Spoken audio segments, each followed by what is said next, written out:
So through the years, I've tried to bring you guys different tips and tricks that's going to help you save a lot of time and a lot of money.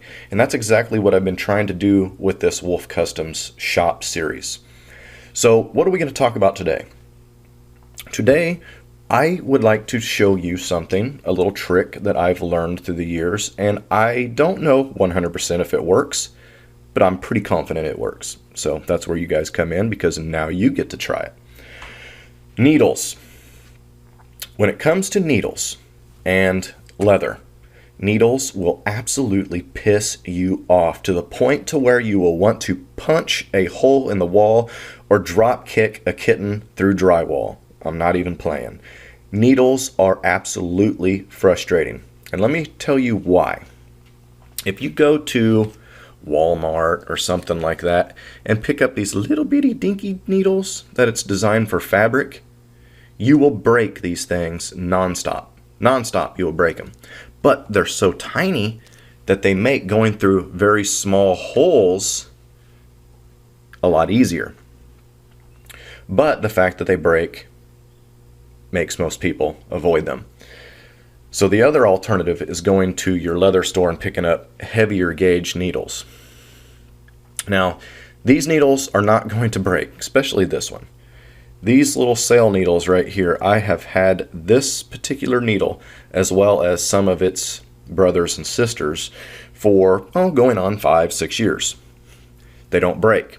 But look at how big it is in comparison to that. The same being said about these ones. Now these ones don't break as easy, and they're a little bit smaller. But the eye is larger. So the needle portion is smaller than this, but the eye portion is larger. So you're not gaining anything. So basically, when you go to push these needles through there, you're having to pull hard and push hard and everything else. And who wants to do that?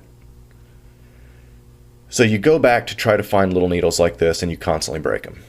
How can we remedy these things from breaking?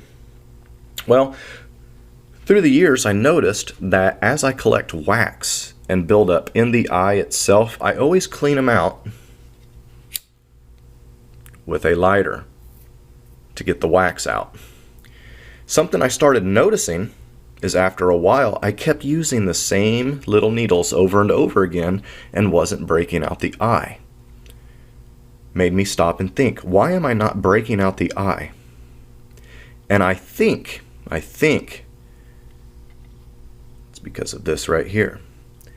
This is a hardened steel, which makes it brittle. But by me introducing this heat to the eye, and this being such thin steel, it heats this eye up really easy, especially if you use a butane. You can actually get that glowing orange in just a few seconds. So I think is what happens is I think it softens this up and it allows it a little bit more give. Or at least that's my theory. That's what I have found so far. So I want you guys to try the exact same thing and give me your thoughts. What happens with your needles then? I think you guys are going to be pleasantly surprised with what you find. And I think you're going to be like, oh my God, thank you, Justin, so much for these tips. Later.